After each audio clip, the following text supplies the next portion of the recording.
giờ rồi bây giờ của tôi đã ba THT đã nhớ tỏ khen rồi để bé chỉ muốn cho học vận động về nó tôi chọn tôi để chụp bỏ muốn bây giờ lần đầu bù gò đó tôi xin nó có thì muốn cho nó lời nó rồi hard worked để từ chị béตัวแคมปิ้งเลยเขาน่าจะ THT เขาเลยโอเค so น่าจะกูตีตัวเจนน่าจะสิบปอนด์ตัวเตือสิบปอนด์ว่าตัวเตือเลยเป็นตัวแคมปิ้งนะแคมปิ้งเขาน่าจะเป็นจากกูตีเลยอยู่เลยกูมันน่าจะกูต้นได้เลยนี่นะว่าเจเทตัวจะขี้อะไรนะแต่เฟี้ยวเฉยแต่ขอนอนเลยมอตัวกูนะขอยันแต่กูคอมบีไฮในปอกเขางานนั้นช่วยอะไรแต่กูต้องไว้รู้เช็คแคมนั่นแหละโอเคแต่เฟี้ยวเฉยขอเลยมาเลยที่วัดโตเลยจ้ะนะไฟนั่นเลยเดี๋ยวนั่นเลยที่เราซ้อนเรื่องรู้ด้วยlúc nào thì là xuất lên hay sao thì xuất lên xong thì tông xong rồi này tiền ở lúc về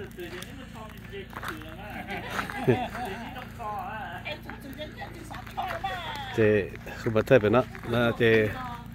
đó là chụp hình lúc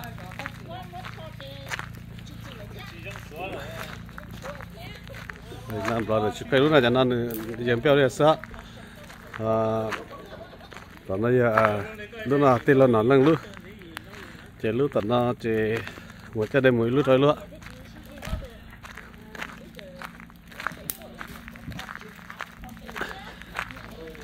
chế nước là đây tên là một chó luôn, đó chỉ nó là chút thôi chế nó thì cứ sạch bóng luôn này hai bữa nó bây giờ nó chế từ núi chế muốn cho tờ róm mua chế là nhớ tận nó thế này thầu bé retire này chế bé lúc nào bé chuyển tôi lúc chơi lại đây bố tao lúc chơi đó bắt đầu chọn tôi lại và cho nên phải vậy đó lúc bên nó chơi nó cho lúc bên nó chơi thế là nó cho thế để tiền cái này đúng không bên này là cho kén chạy hơi là mua phải pha theo ok lúc nó đây bây giờ thế là nó cho luôn để chọn trái về tập về nó thôi thì bây giờ xong rồi nó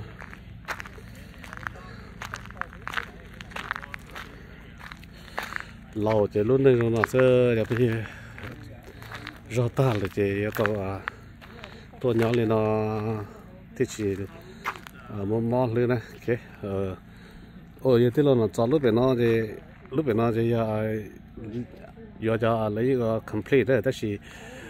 老早就做些就多我个好个融了天了，很多也给去配了，这么老有大家最好了，一年次，这路的大家呀，这老说那路的是呀阿美什呢 ，OK， 这路的大呢是保路的这也比较天，很难路呢就难有天，这路那路就有了。保证不找路的，不找对，不找药材了。对。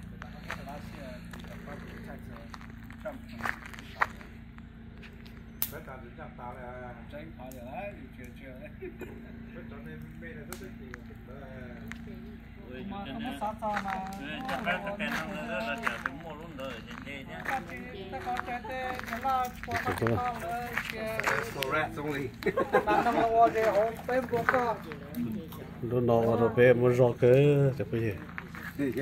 lúc nào nó về muốn rõ cái nó giờ cho ông đợi nó này cho giờ thả ăn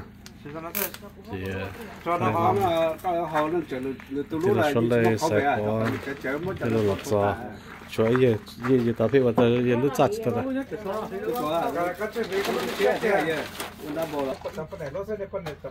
bây giờ thì lúc này khủng là thì có chú tao chạy đấy là chỉ bữa nào này để cho sai là thì pa subscribe cái này 这个好了。我就问哪两个？没口味了。哪里的好了就讲。好路那撞在了。你整早你靠账了。对被门里司机了。你就攞就冇揾到冇到咧，嗰時啊。那打咧，對。咁講話得。對，你得。